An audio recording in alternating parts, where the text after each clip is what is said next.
एक movie 1 billion plus का gross collect कर सकती है, ये एक बहुत बड़ी बात है। पर मार्वल स्टूडियो के ब्लैक पैंथर ने इस बड़ी बात को सच करके बताया है। वेलकम टू C3, मेरा नाम है शुभम कमलेश सुरती और आज हम बात करने जा रहे हैं मार्वल स्टूडियो की।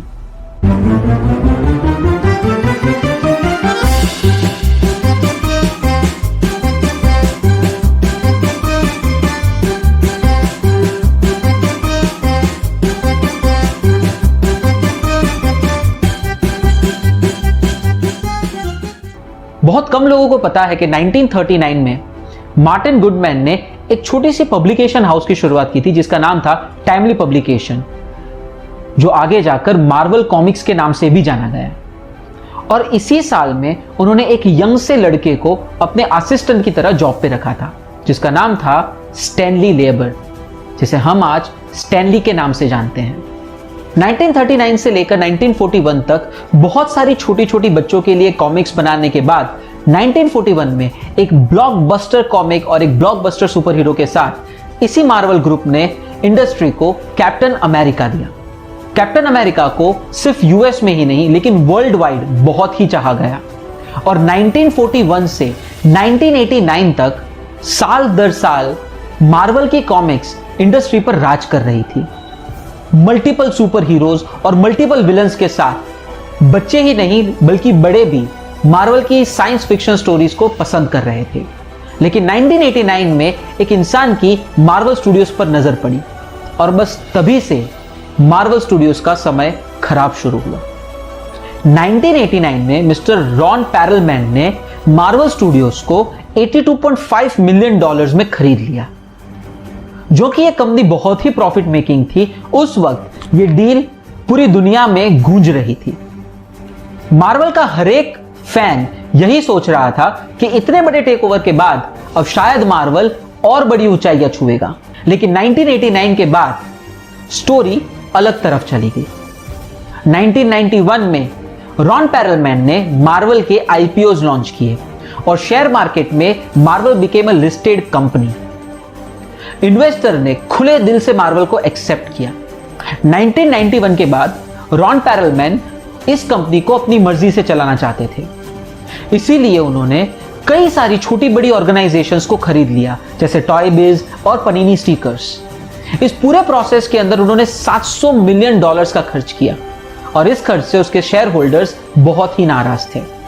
कंटिन्यूअसली वो लोग एक ही सवाल पर थे, what was the need of this big investment.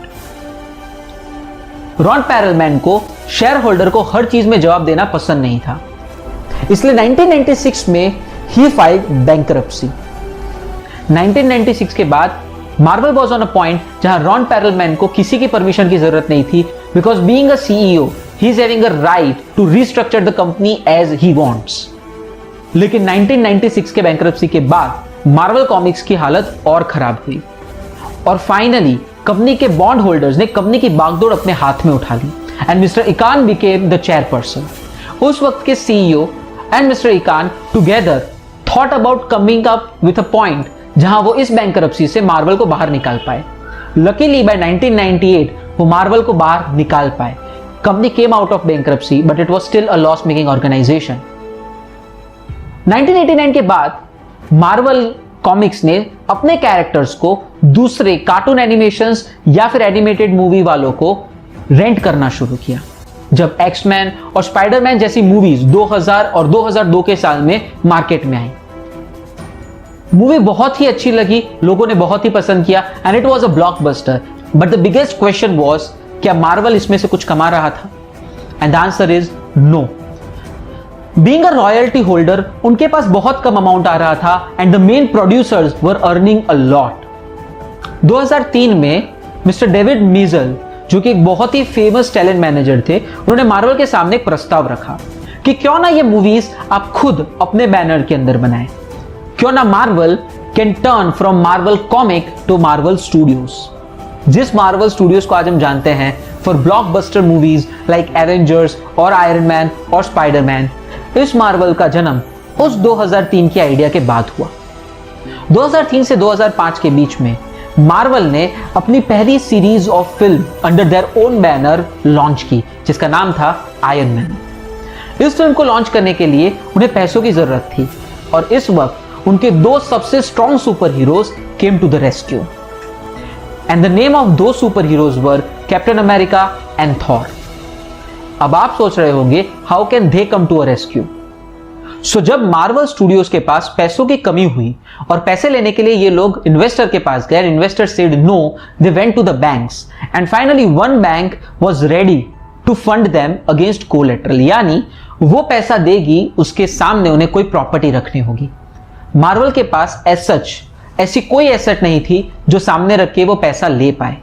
So Marvel smartly took two of its most famous, most liked super heroes Captain America and Thor, और इन दोनों कैरेक्टर्स को उन्होंने कोलेटरल पे रखा कि अगर हम आपके पास से लिया हुआ पैसा नहीं दे पाए तो ये दोनों कैरेक्टर्स की राइट्स आपके होंगे।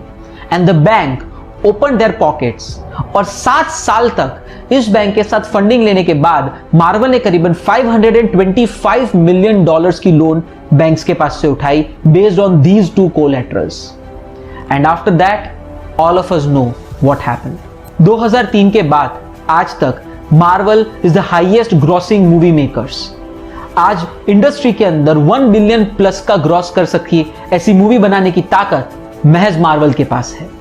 इवन 2009 में Disney offered Marvel a 4.9 billion deal to acquire.